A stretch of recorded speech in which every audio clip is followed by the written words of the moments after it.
when I start throwing things. Oops, yeah, I found it's quite good for short, relatively. I use it with relatively short one person things, but when I've tried to be more ambitious, I've struggled with it. And here we are. We made it. Yeah. Exactly. Right. Good evening, guys. We are live. We are live. Please do not swear, Adam. Yeah. Anyway, it's Friday night. We are back and with some announcements. Obviously, my co-hosts are not going to be here tonight. The lovely Andrea Mason and Andrea Evans, they're not here. They've got commitments elsewhere. So I'm joined by the beautiful Nancy Nance and the wonderful Nick Ronald. How are you both again? Excellent. Great to be here. Yeah, no. Excited. Well, I get the afternoon sunshine. Yes, while and you guys Robert are in the evening. Yeah. Oh my God. Thanks for reminding me, Robert. Nancy. Oh my God. It's the full moon tonight. Yes. That explains it. That's why. Friday the 13th, we've got a great big huge what a time to be connected. I forgot that. There you go. Friday the 13th and the full moon. Friday the 13th, and it's an equinox. So we have an opportunity to let go of the things that don't serve us. Get your intentions written out now. There you go. Now's the time. Yes, well, obviously, I do have a few announcements. Obviously, there's that. And then there's another one is, ladies and gentlemen, Warriors of Attraction, because that's the name of this show. This is our final show on StreamYard. Because someone from Australia who I've connected with, Alan Stevens, he's introduced me to a new platform called Be Connected, where we're going to be flipping over to that starting next week. So obviously I'm still playing around with it, see what I have to do. As it is trial before error, I say. But anyway, let's see how that goes. We are supposed to be joined by Philip Monaghan, the creator of the Kingsmen Men's Mental Health show, but he's having really bad technical issues at the minute. So, yeah, so obviously we'll just get discussing. Hang on a minute, he's here now. Let's just see if he can actually come to the stage. We see you. You see, can you hear? And we hear you. Can you hear me? Here, but at least we got together. Yeah, I've just basically gone upstairs and plugged the laptop in. Good. Good for yeah, I was on my mobile. It wouldn't work for some reason. Okay. I don't know why, but the sound is not as good on this one. So, how you all doing? We can still hear you though. We can hear you. We can hear you. It sounds like you're a little bit right. Yeah.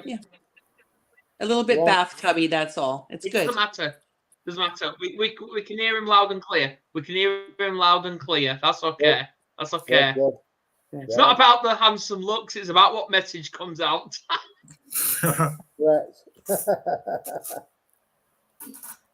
Good. Yeah. So obviously, we're going to start by introducing our intro video, and then we'll just get down to it. Talk about our topic, which is overcoming depression and eating disorders from Phil. So obviously, we'll be showing the story. Then we'll be discussing on how he created the Kingsmen community for men's mental health, which he's not that far from me, by the way, Nance. He's not.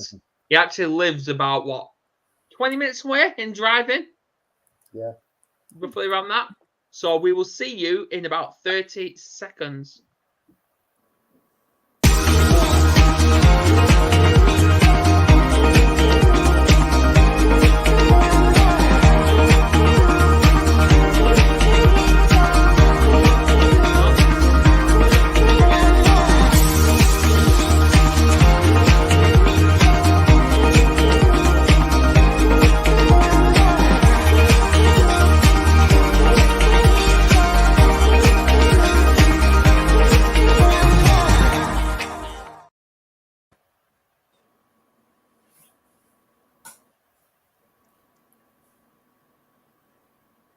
There we go. A little clip. You're going to have to give me 1 minute because I can't hear you. I'm going to have to put my There you go. headphones on. One Yeah, sec. and welcome back. Yeah. Look, great intro, Adam. I like that. The speakers are not very good on this laptop. Well, and I mean, we're all getting to see firsthand how Phil deals with all the situations that life throws at him. So, And he's gone. I like your intro, Adam. yeah. Am I breaking up? No, I think you're good. Yeah.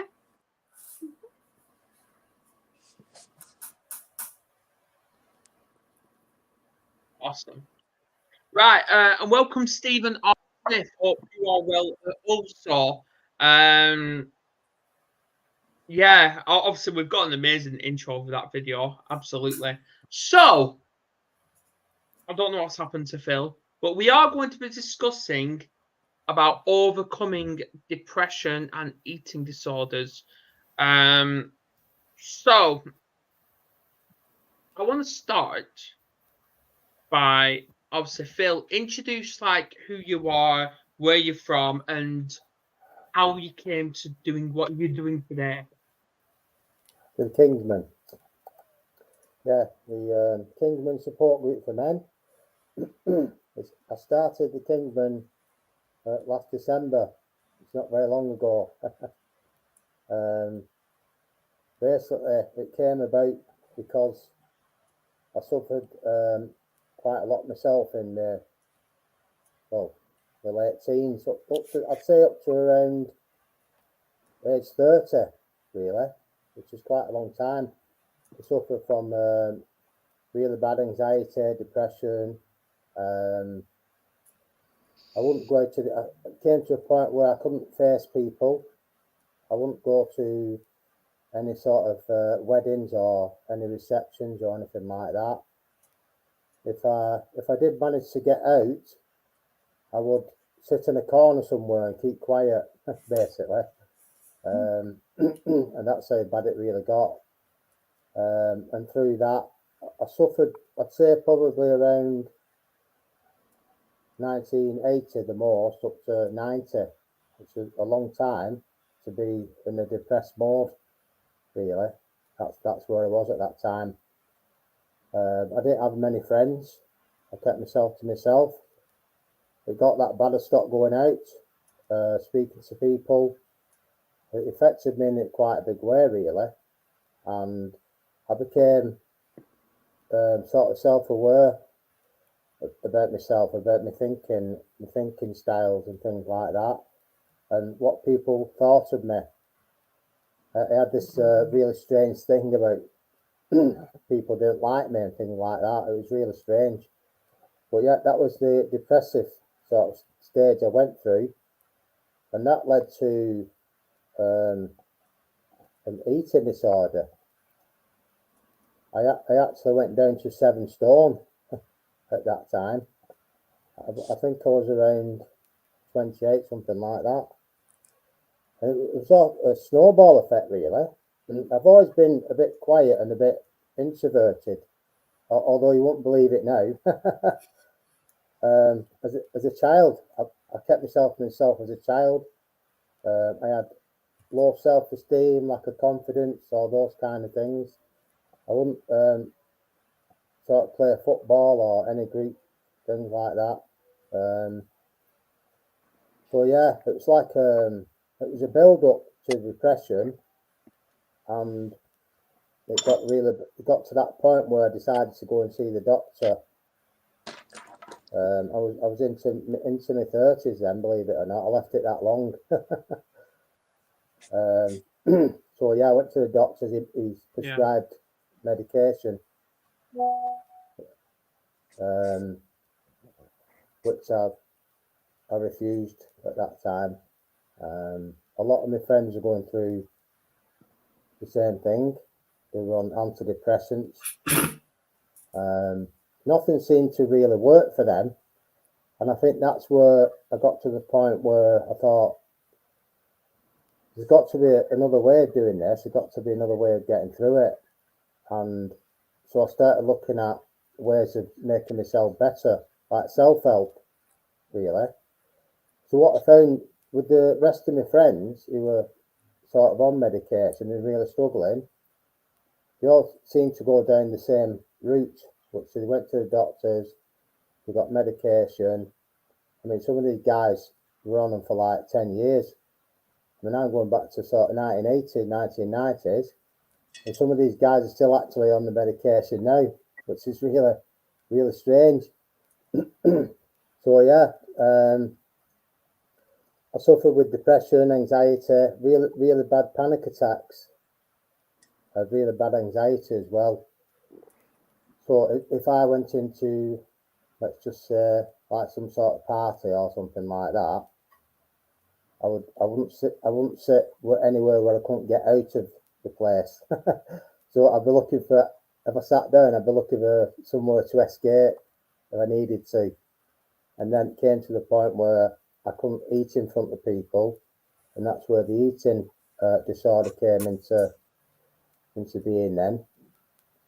So that went on for, like I said, 10 years, probably a bit longer than that. And then it's a bit strange, this really, I'm going to tell you. At probably about 1995, something like that, I was watching a program on TV, and there was this guy teaching people how to overcome the problems psychologically rather than medication, and teaching people about the mind and how the mind works. So I really got into that, and I sort of had a light bulb moment at that time, because some of these people had really bad sort of eating disorders and depression and things like that. And he was teaching them how to control the mind and how to use like personal development techniques and things like that, how to overcome the problem. So I started looking for a way to get myself better, really. So I just started reading on psychology, went to the local library, got books on that, and started reading up about that. And then in one of the books, it had like a course you could go on. So I enrolled on a psychology course that was called hypnoanalysis. And basically what that was, it was clinical hypnosis and sort of analytical techniques sort of intertwined. So you'd use the hypnosis to get the person into a relaxed state, and then you would use what we called free association of past events. So you would get that person to just do that, to say like 20 to 40 minutes once a week. So they would just come and just basically just spill everything out. So that's where the hypnoanalysis came into my life, and it was like, it wasn't an instant thing. It wasn't all I just woke up one morning, I was fine. So one of the actual things you had to do on the course, you had to go, as part of the getting certificate, you had to go through 6 months of psychoanalysis as part of the training. And that was, to be honest with you, quite an eye-opener for me. I uncovered quite a lot of things from the past, from when I was a child. A lot of traumatic things, really, that were sort of deep-rooted or embedded in the subconscious, and they were just sort of affecting me in my daily life that I didn't realise they were doing still. So I went through that course for about 6 months, and then I started feeling a little bit better. I can't really pinpoint, it sounds a bit strange, but I can't really pinpoint when I actually realised that I was better, if that makes sense. It wasn't like, well, I'm better now type of thing. It was a gradual sort of process, really. I mean, one of my friends used to ask me to go out previous to that. I would get really bad anxiety and panic attacks and just make an excuse up, just so I'm not feeling well or something like that. and as time went on after the analysis, I don't know, I didn't feel as anxious. And when people started asking me to go places with them or go to events, I didn't get that over the anxiety, that overwhelming feeling that I felt something was wrong. I stopped getting that over a period of time. And traveling on public transport, like on the bus or something like that, was out of the question, basically. And then after some time, I started to go into events, started talking to people, and then before I realised it, I started feeling better. And I didn't really, I didn't notice it over like an overnight thing. It probably took, I'd say, 6 to 12 months before I started realising that I was doing things that I couldn't do before, but not feeling overwhelmed. And I think the biggest thing for me was the depression had gone. That was like, you know, I wouldn't wish that on anybody. It's absolutely the most horrible thing that I went through for like 10 years. And that was, the way I could explain that to you was, if I used to go to bed at night. I don't know if you ever seen the film The Man in the Mask, where he put the iron mask on. Have you seen that film, Adam? The Man in the Iron Mask, have you seen that? Yeah, I don't know what you mean, Phil. Yeah, that one. They put him in a tower and they put an iron mask on him. Nick, Yeah? Yeah, Nick, can you just take over a minute? I just need to go and deal with my baby. So Sure, I'll be back shortly. I will. Sure. Yeah, no, I know that film, Phil. Yeah, sure. Yeah, so, yeah, Nick. So, yeah, like I said, it was, the only way I could explain it really, I mean, this went on for like 10 years. It was like horrific. Okay. It was like someone was squeezing the head constantly. And so I had like a really heavy hat on. Sure. Pressuring down. So I would go to bed at night with that, and when I woke up in the morning, it was like it was still there, and it was a constant thing, 24/7, and it never went away. And I think that took its toll on the whole body, really, on the whole health, mental health, and physical as well. I think that, to me, was the worst thing that I went through. And obviously the eating disorder wasn't the best. Was that? I mean, that sounds like a pivotal moment. You know, where I guess you was that when you started to sort of put some of the things in place that you've been doing. You know, that point when, because I guess it often with these things, you know, you get to a certain point and you think, right, you know, you've got things have to change, and you try different things, and then at some point something starts to work. Was it at that point that? Yeah, it was the point.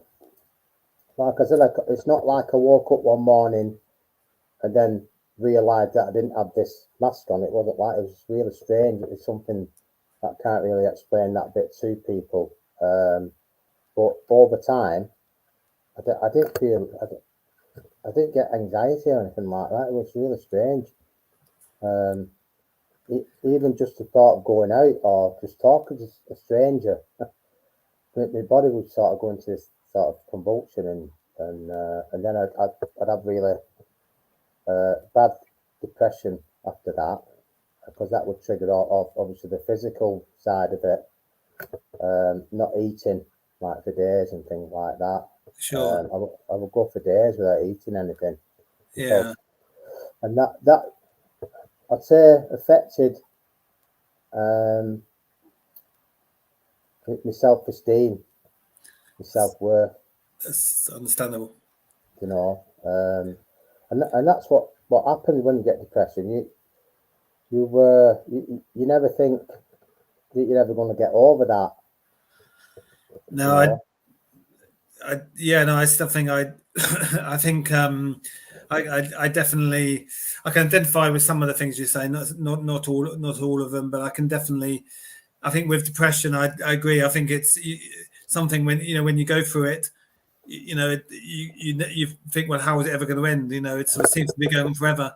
Yeah. And you often people try lots of things, trying to find a way to move on from it. But it's that thing of it. Am I going to be in some depression forever? So I can definitely answer that. I pick up on something you said, Phil. You said that you went through that period of self-analysis at one stage. Do you think understanding yourself as a person and and looking inwards and really sort of knowing who you are and what you've been going through, and is that help with moving forwards? Is that process useful? Do you mean? Because yeah, you hit the nail on the head there. Definitely, that's definitely right. Basically, up to that point where I started to get better, I didn't feel worthy. I had low self-esteem, lack of confidence, and things like that. But it wasn't through. It wasn't through my self-analysis. I actually went to a therapist for that. Okay. It's really strange, this, because when I first started the course, I was really happy that I'm moving forward with this, and I'd say about a third of the way through the course, it said that you can't do it on yourself. So I was thinking, I'm going to learn all these things, and then I'm going to start using them on myself. Sure. And,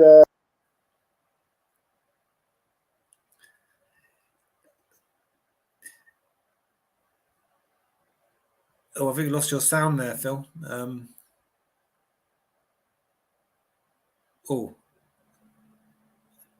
not sure I can hear you. Have your microphones on?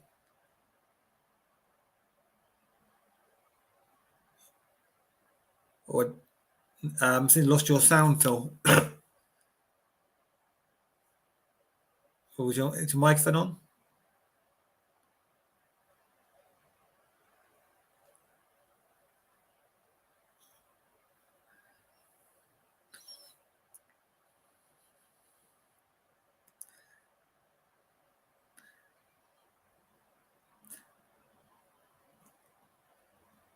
No, I can't. Can't hear you.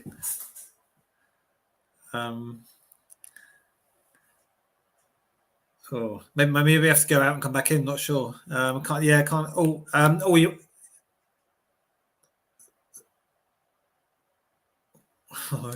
Yeah, I can't. I can't hear you, Phil. Can you hear me, Phil? Can you hear me, Phil?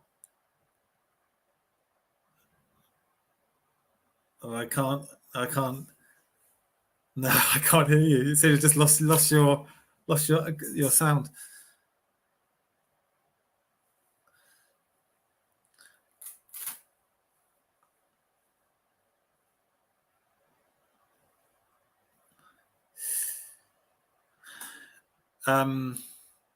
So yeah, Adam.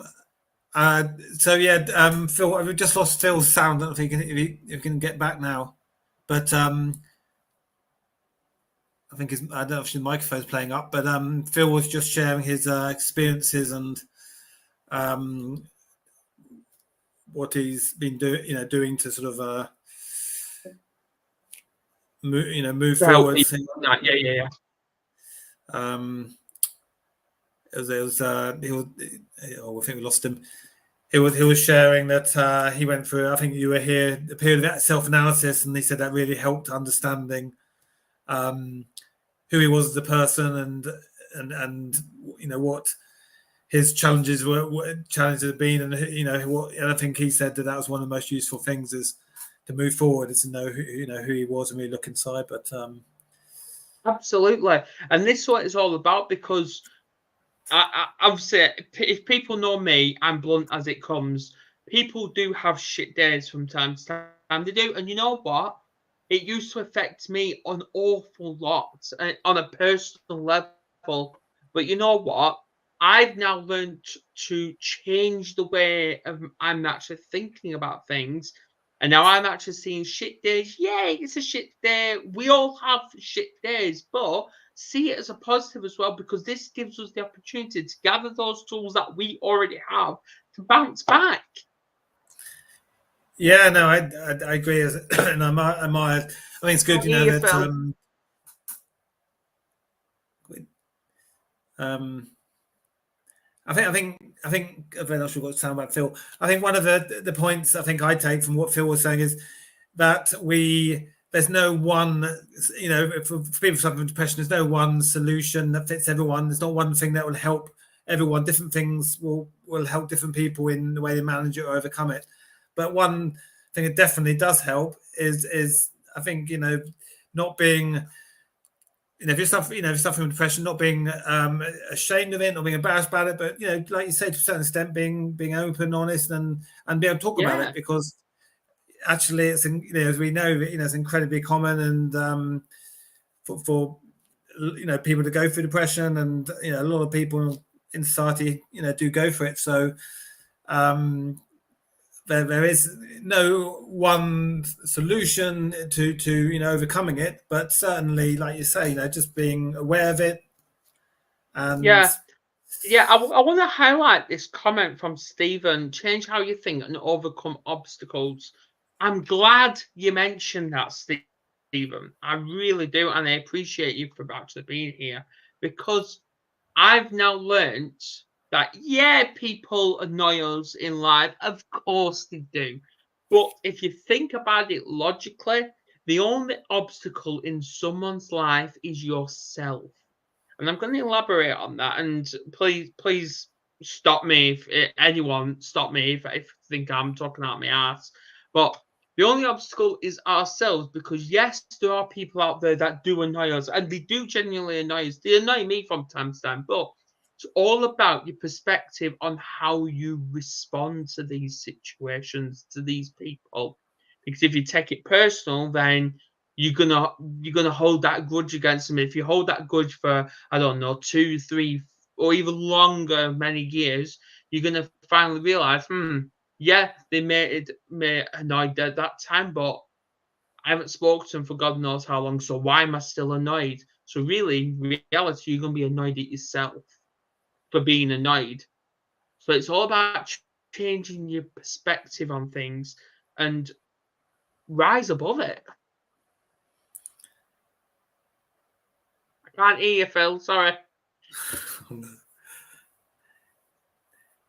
yeah, I mean, I agree. I mean, it's like that point of we can't control um, what happens to us in life, because there'll always be things that happen to us, and people say things. Well, we can control how we respond to them, and, you know, if how we respond to things that happen is the one thing we do have control over. And, you know, that the ultimate sort of power, you know, we have in our lives is by choosing how to respond to things. That's the one Yeah. bit of power we have. We control, you know, we can't control what people are going to say, what's going to happen in the day. No one knows what's going to happen and pop up in the day. And there'll always be things that's stressful and people who say bad things. But the one thing we do control is what's our reaction. How do we deal with that? You know, and like you say, it's Absolutely. Absolutely. Yes. And you know what? I've actually shared a post surrounding that. I don't know if you've seen it, Nick, but it's this big circle thing. And it's on the outside is all people's perspective on things and what they think of you. Then the inside is what you should be thinking. Don't think about the outside, because what goes on the outside has got nothing to do with you. Other people's perspective on you doesn't matter. It's what you think, and the only opinion that should matter is your own. I think it's a very wise words there, Adam. Honestly, yeah, it's so true. I mean, I think I think what it's almost like really. I think one of the most liberating things you can do, you know, is to not. I'm not saying not care what people say, but that's not quite expressing right. But to be able to take or leave what people say. You know, if people say things, at the end of the day, you know, it's only people's opinion, and you're, like you say, you know, that circle in the middle, you know, that opinion of yourself, you know, that self-belief, you know, whoever you are, whatever your faults in life, and we all have our own faults, you know, but having that belief in yourself as fundamentally as a person, that's the most important opinion of all, Exactly. isn't it? Yeah, because if you think about it, and Stephen, please, or anyone else that's tuned in tonight, if you're thinking about people's opinions, then that's going to drag you down. And people that's throwing all these name callings, saying you're an idiot, you're stupid, and all that, that's their ego. That's not them. So, and this is what I've said these numerous times on live, and I'm going to say it again. If people have a problem with someone else, ignore it. Yes, it's easy said than done and all that. I get all that, fair enough. But if you have a problem with someone having a problem with you, don't let that be your problem. That's their problem. That is their problem. Because at the end of the day, you are your own gatekeeper of your own mindset. And I'm going to elaborate on that. Because, of course, doubt's going to get him. It is doubt, negativity. It's all going to come through that gate. If you allow it. If you allow it. And of course, you're always going to catch up. Because these negativities, negative people, why are you letting them or letting people have grudges of you or opinions of you? Why are you letting that person live in your mind rent free? Pick them out. Can you hear me? Yes. Now I can. Now I You're can. back. Can you hear me now? Yeah. Is anybody there? Yeah. So what? Wow. Why you've come and gone, Phil? What do you Wow. think of what I've just said? What we've just been talking about? I couldn't. What you saw, I wasn't on, so. Right, What, it's basically it's about people's perspective on you, like or anyone, because I'm basically saying that you are your own gatekeeper of your own mindset, and of course, negativity and opinionated idiots are going to come through. Of course, they are, Yeah. but only if you allow it. And why should we allow these negative people live in our mindset rent free? Because the only person that's got control over your own mindset is you, not anyone else. So why should we let them bother us? yeah. Yeah, I think the thing with that, what I can pinpoint on that, what you're talking about, is it's down to your belief system. And a lot of your belief system is subconscious. Yes. And obviously, because it's away from your everyday thinking, you sort of go around on autopilot. And if you go into a group and people are calling you and you feel hurt by that, I'd say probably 90% of that is unconscious. You're not aware of. So basically, what you do, you blame it on the situation and the people around you, what they're saying. Do you understand where I'm coming from? Do you understand that? Mm-hmm. So when somebody says something and it hurts you inside, that's because it's not what they've said, it's your interpretation of that. And most of your interpretation is false. It's like a false belief about yourself, which affects you then in social situations. So you could be talking about social anxiety disorder and that kind of thing, where people are really hurt about what other people say. So basically what you do, you go through the rest of your life like that, basically, if you don't understand how your mind works and about your belief systems can cause you a lot of problems. You could also say that your subconscious mind really can be your best friend or your worst enemy. Yeah. Really, that's one of the things that that's one of the things that I learned through my training, obviously, and going through analysis myself, that I got to understand myself on a deeper rooted perspective. More to, if you look at a person who's got sort of two sides to themselves, really, they've got a conscious and the unconscious. The main driving force is unconscious, which is your belief systems. And most of your belief systems are built up to the age of 7. And then that's what you become at that time. And then anything from that point on, it's set in stone in your mind, basically.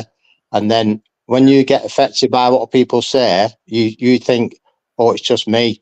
You know, I've done something wrong, or maybe you blame yourself for something. So that's really how it works. So yeah, that's what you're talking about, Adam. Yeah. Oh, yeah. Absolutely. You're literally spot on there. I don't know. I was about to say rock on. I'm not. But rock on, Tommy. As well. But what I've also learned is, and I learned this earlier in the year as well, is I was dealing with my trauma from my childhood, and when I spoke with a psychologist, and she said, "Okay, you've dealt with it externally," and I'm like, "Okay, I get that." And then she's asking, "Okay, so what about your internal trauma?" I'm like, "What are you talking about?" I never dealt with it internally.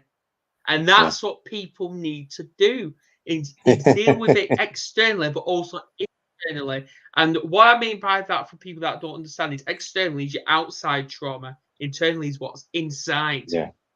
Yeah. Yes. And that's what you need to do. Yeah. So that obviously that confirms what I've just said around your subconscious mind is a really, really powerful thing. And one of the things I actually learned was your mind, you can describe your subconscious as black and white. It doesn't have any grey areas. So this is where like NLP and these type of sort of approaches come in handy, really. So basically, I know with where NLP, this is going now, Phil. I know exactly where this is going. Yeah. So basically, NLP, what you're doing, you're training because your subconscious mind only does what you tell it to do, basically. So if you keep telling yourself, you know, good, you got low self-esteem, it thinks that's what you want, and it'll act on that. Yeah. It's no different if you say, oh, I want a successful life, I want more money, I want this, I want that. If you can look at the law of attraction and the way you speak, the words that you use and that kind of thing on a daily basis, what you're actually doing there, you're retraining your subconscious mind then. So you're going in and it's repetition, you know. And that's why obviously the teller's called programs, because they're programming you on a daily basis as you're growing up. So it goes into your subconscious, and that's what it expects, and that's what it thinks the world's all about. So yeah, on the perspective of NLP and hypnotherapy and things like that, and to a certain extent CBT as well, helps greatly with that, because you can reprogram your subconscious, but it takes a lot of effort. Because obviously, you know. Just to simplify what Phil has actually just said, basically your subconscious mind, like obviously, for example, say if I say, okay, think of a pink elephant, suddenly you're going to start thinking of one. Yeah, that's right. And that's how it is. And that's why there's that saying, there's always an elephant in the room. And that's where it's come from. So my question to you now, and is, how did you bounce back from these shitty times of being depressed, the anxiety, the eating disorders, to say, you know what, I don't want to be like this anymore? Yeah. I was mentioning to Nick before you went away about when I went through the analysis for 6 months. It wasn't an overnight success, because that's what I was looking for, and it doesn't work like that. There's no quick fix, really, to be honest with you. So yeah, what happened was, I was saying to Nick, I started. I was mentioning to Nick about start having a mask on or like a hat that's heavy on my head, like 24/7, and that pressure every single day. When I went to bed at night, I had it, and when I woke up in the morning, it was still there. So it started dragging me down, and then I got low self-esteem, and that led to like anxiety, panic attacks, not eating for days, and that kind of thing, not feeling worthy, lack of confidence, whatever you want to call it. So yeah, it got to that point. When I was doing my training, it was like a light bulb moment for me. It wasn't like, oh yeah, everything's rosy. It wasn't like that. It was because I think I was learning, and I was retraining my brain on a daily basis, looking for new ways of speaking to myself and speaking to other people and asking people what they thought of me. That's a bigger, that one. Because when you got low self-esteem, lack of confidence, that's something that you don't really do. you avoid that. So it's basic confronting that then. So where all that stemmed from, as I went through the analysis, was when I was young, I'd say probably, I don't know, up to say 10, 11, 12 years old, I didn't have a very good picture of myself. So basically, all the things that happened to me and the things that people said to me, I took on board as being the gospel. And what happened then was, because I was reaffirming that to myself every day as a child, I'll never be good enough, and all those things that I was saying, they become deep rooted in your subconscious and your belief system. So I thought, well, I'll never be good enough, or nobody likes me, or anything like that. So they were all deep rooted things. But as I went through the analysis and started going back to when I was a child and uncovering all these false belief systems about myself, if you want to call them that, unlimited beliefs about myself, I think that's what did it. That's the only thing I can pinpoint, really. And emotion. We were just talking about that, weren't we, Nick? Emotions. Yeah. The emotions as well. What happens when something happens to you as a child, because you don't have the intellect to work things out, the way I describe it is you live your life through emotions. You get really hurt really quickly, and it gets you inside like Cupid's arrow, that type of thing. Yep. So what happens when something happens to you as a child? You lock those emotions away because you feel that bad. You just want to move on and get away from it. So you run off, don't you? And everything's going to be all right tomorrow, and then something else happens. You got to remember there's thousands and thousands and thousands of events in your life up to your teenage years that you don't really think about after that point. So but they're still there in your mind. So what the analysis did was, because you're going back to them, but now you're looking from a different perspective, you sort of like got another set of eyes and ears to listen and look and work things out. So you go back to those events that were traumatic, if you want to call them that, but because you're looking from the outside into this picture or into this emotion, you can change it somehow. And what you're doing then, because if you go back to an event when you were, say, like 7, 8 years old, that you didn't have any recollection of now as an adult, you're reliving it and you're rewriting the scripts. Yes. Because now perspective. Yeah, because now you're an adult you're actually looking at yourself as a child, and now you're saying, well, that wasn't really my fault, and what could I have done about that at the time? I couldn't have done anything. That's from the adult perspective. But as a child perspective, you don't think that way. You just run away, and you get away from that feeling. So it's trapped in your subconscious mind, away from your everyday thinking, because you don't want to remember. Mm-hmm. Adam might know about repressions. So it becomes a repression in your subconscious. You've got thousands of them. Literally, thousands of them are still in your mind. So basically, what happens then, what I discovered was later on in life, you get triggers for these events. So let's just say, I don't know, as an adult, you lose your job or you're going to lose your house or something like that. And it really affects you, doesn't it? Like you get depressed and, you know, you're worrying every day and all those kinds of things. But the Like thing, here's the thing.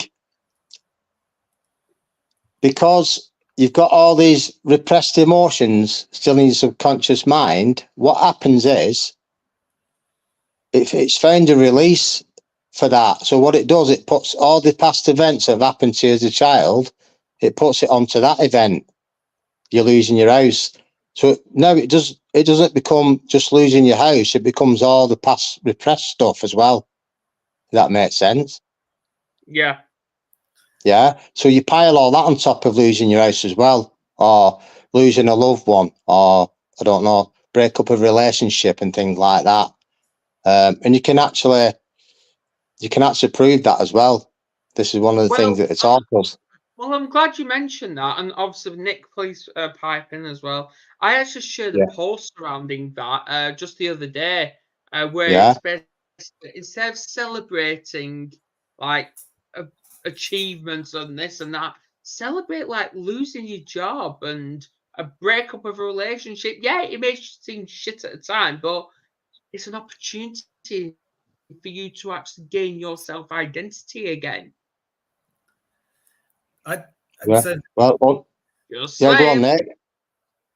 I mean, just to add, I think we know in some ways we like create a reality. So if we have if we're young, you know, and a kid, and people treat, you know, we get some bad experience, people saying bad things and treating us badly, and we lose our confidence. Yeah. Then we may think, oh, you know, no one likes us, and that, you know, that's our reality, and then we look for things to sort of to reinforce that, and we think everything that happens reinforces that view, and I think one of the things interesting you said, Phil, was that it got to a point where you started challenging those, you know, some of the thoughts you had, and I think you know, that's the kind of key thing where, you know, it's kind of, you know, you have to sort of challenge and say, well, yeah, you know, I did have that experience, or did say that, or I did lose my job, but is that me? Does that represent me? You know, so, you know, different things happening to you doesn't represent you as a person or your whole life. You know, it's kind of just challenging those, and you know, and that's, you know, it's interesting how you at that point did that. Exactly. Yeah, I'd say the biggest single thing really for me was going through that analysis for 6 months. I think that was the absolute key. I mean, Nick, I don't know. Obviously, you don't know much about myself, but I've been private practice for like over 20 years now as a psychotherapist, and when I first started, I was trying to do everything by the book, and you know, like you do, and you find it doesn't work. But yeah, so I did that for a while, and then over a period of time, you learn your own little way of doing things, don't you? And yeah, so you sort of tweak it a little bit as you're going along. But what I discovered was some of these people that were coming with depression, and they'd had it for like longer than me, like 20, 30, 40 years. Some of these people have had it, and it's like, oh my God, you know.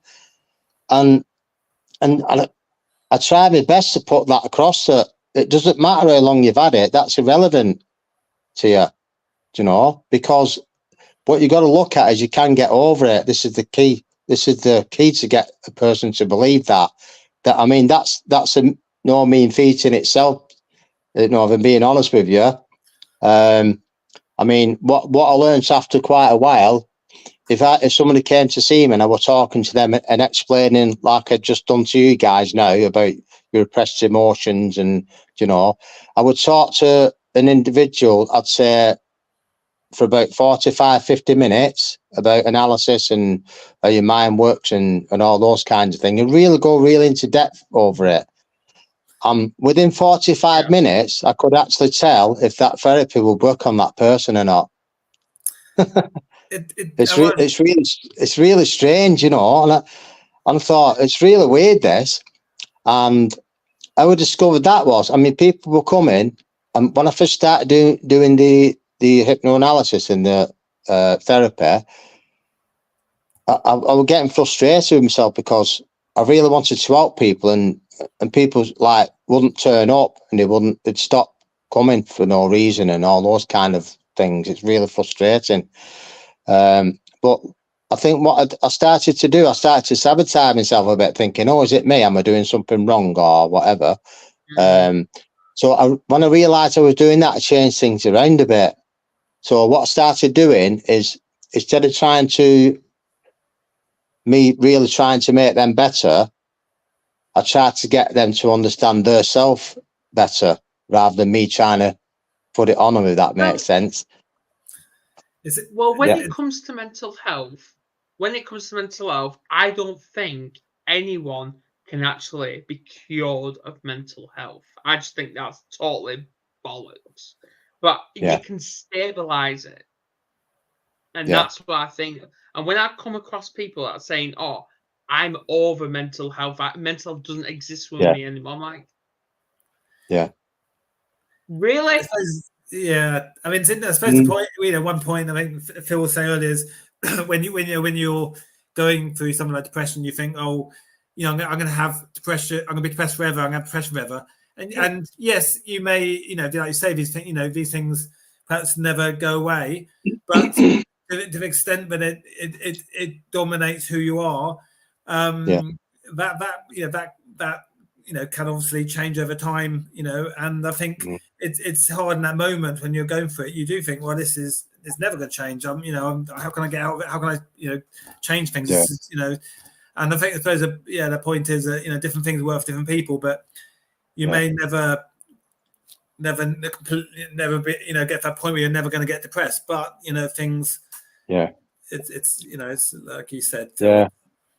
I think the way you could look at that, Nick, is obviously Adam's mentioned that about he doesn't think people can get over that, but obviously I've got a different perspective on that because I've seen it with my own eyes, thousands of times that you can.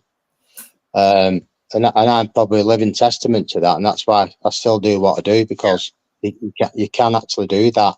It's it's like, I mean, I don't know if you've heard of miracles or anything like that, or you believe in anything like that, but I think what it boils down to is understanding yourself. And when somebody says, oh, that they're completely over something, how would you judge that? How would you find that out? Because like Adam says, somebody says, oh, I'm completely over it. But when you speak to them under the microscope, you discover that there's little bits still there, little bits and bats that could tip them back over the edge. And this is what I said earlier. It's all about dealing with, like, when it comes to trauma, for example, like with the different levels of trauma. It could be external and internal. And now what I was saying earlier is I dealt with my external trauma, but little did I know there was an internal trauma I still needed to do. And I thought I was okay, but clearly I wasn't. So I think to your question is, how do you actually know when someone's over it? Is you need to look at their behaviour. You do. I mean, the key thing with basically what I do is, to be honest with, when somebody comes for the analysis, it sounds really strange, this. if somebody comes with like really bad anxiety, or they can't go out or whatever that is, and they manage to get to the clinic, and then they'll sit there and they'll talk for like an hour about the depression and stuff, which is what you'd understand to be that way, wouldn't you? But what I want them to do is stop. I don't want you to talk about that. I don't want you to talk about your anxiety. I don't want you to talk about today. I don't want you to talk about what you think about tomorrow and when you'll have it next week. I don't want you to do that. What I want you to do is just sit there and just close your eyes and relax, and just cast your mind back to a past event and let me know what you think, what comes into your mind, like a free association of a memory, and I'll speak about that. And what you find is your problems are not today, your problems are not tomorrow. Distraction. So the future's obviously not here yet, and the past is gone, if that makes sense, in a talking in our reality. But the thing, but when you start going in your subconscious mind, you're looking for causes rather than the effects. So if somebody comes and is scared of, I don't know, dogs, or scared of like something like balloons or buses or something really strange like that, or spiders. What I found out as well, when people started going through analysis, they wouldn't mention certain little things like, say somebody came with really bad anxiety, and then so like 6, 7, 8 weeks down the line, Yeah. they'll say, Phil, it's really strange. Since I come last week, I've not had a cigarette. Yeah. They stopped smoking. They're not come for stopping smoking. Can you see where I'm getting at? Yeah, there's definitely an So element basically, that's a second again to going through the analysis. You're not looking for one specific thing. And when somebody comes to treatment, they're looking for one specific answer to the question. And there is none. maybe understanding yourself as a person. I mean, whoever, anyone Yeah. is that's the sort of a key thing here, isn't it? It's The key thing, with the analysis, you don't focus on one specific thing, no. because it's all those thousands of repressed emotions that you forgot about. Yeah, I don't know if you heard that, Adam, about the smoker. Adam? Yeah. I was listening. Yeah. Yeah. So basically, what I'm saying, you get second against to things. The really strange thing is as well, when I went through my analysis, when I was in that state of depression and anxiety, I used to smoke like a trooper. I smoked 20 fags a day. Yeah. And I woke up one morning, I thought, I'm not going to have another cigarette. And I stopped smoking. That was 30 years ago. And I've never wanted a cigarette, or it's like I've never been a smoker. It's really strange, that. Yeah, I'm like that with caffeine, where obviously I said this on the previous show, where I was drinking 6 to 8 cups of coffee a day, and I was insomnia, depressive episode, mental health was absolutely shit. I was suicidal thoughts left, right, and centre. But now I've gone over a year without it, and to be honest, I don't want it. Yeah. I don't want it. Yeah. And that's how it is. It's all in your mind. And I'd literally just walk up and say, I don't want it. So now I'm on herbal teas. But anyway, let's wrap this up. And we'll get through we've been on a while now. If I just sort of give you a bit rundown, a finish on the Kingsmen, because obviously Nick's jumped on for that. The Kingsmen, really, like I started last December. Like I said, the point that I got to was I understood that most of your problems are subconscious. And then obviously you've got your belief systems play a big part in your daily life consciously. And then as time's gone on, what's happened was a friend of mine took his life. He was like an outgoing guy, fun and games, and a lovely fella. And he took his own life, and it really got to me, that. And I just thought, why did he not speak to me? Because he knew what I did for a job, and he never even mentioned it. And he just went like that, just gone. And then in 2004, my brother died at 45 as a young 45-year-old man that struggled a long time like myself, which led to his other issues that sort of ended his life really at an early age at 45. So I lost my brother, and then 2018 I lost another friend of mine, and I've just previously, about 6 months ago, another friend did the same thing. And it was like these things were like, playing on my mind and thinking, these guys need help, So, and that's where the Kingsmen came about. I thought I'll set a group up where guys can come and talk, and express themselves, because expressions is key. I mean, even through analysis is expression, isn't it? And speaking, instead of holding it in, get it out.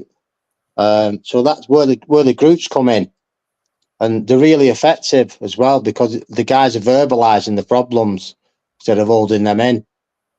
So that's where the Kingsmen came about, really. And within about, I'd say, 3 or 4 months, we had like a visit for the mayor and the MP, and we even got a letter from House of Parliament as well, saying what such a good job we're doing. It's like it was mind blowing. It blew up within 3 months. So, and then now we've got one in Bolton, one in Radcliffe. We spoke to one about near you, haven't we, Adam? We just opened another one now in Bury next week, and also one in Manchester. So we're going to have about 5 groups. Oh, that's great. In the next couple of weeks. So that's a bonus. Yeah, that's great. That's Yeah, great. yeah, and I know Phil's going to be coming to my town, and we're going to have a chat about this. Yeah, but yeah, definitely. I think we need one in every town, really. Of course, I agree. And I agree. the events as well that I do are really important. Taking it into the community, so guys can you can hand your leaflets out and speak to the guys and that kind of thing, and going to events and speaking to hundreds of people about it. Get it. Education is the key to this, especially for men, because men don't obviously talk, do they? They keep it to themselves. No. So it's all about educating men, and that it's okay to talk and breaking that stigma, isn't it? That's what the Kingsmen is all about. Yeah. That's So I know Adam's doing a great job. What you're doing. Yeah, no, it shows how much there's a need for this film, and the need for people to talk and share and raise awareness. Yeah. So yeah, it's good to hear. Yeah. So I hope it's been worthwhile for you guys tonight. Let me talk about me Kingsmen and myself, and I hope you've picked a few things up. Good to chat to you, Phil. Yeah. Got a few pointers. Yeah, right. Well, anyway, we'll wrap this up. Obviously, this is the last show on StreamYard for me anyway, because we're going over to a different platform, more professional one, by the way. But next week, we're going to be talking a panel about mental health and racism, because that's not been spoken about yet. So we're going to be discussing mental that. health for what? We have actually got Dr. Lorraine Michael Harris coming on. What's that, Adam? That? For what? What is it? Mental health for what? What's the show? Racism. Next week's topic is mental health and racism. Oh yeah. Yeah. That's a biggie. We're going to be discussing that next week. A biggie. Yeah. That's going to be a panel discussion, so everyone's welcome to come on. That's not a problem.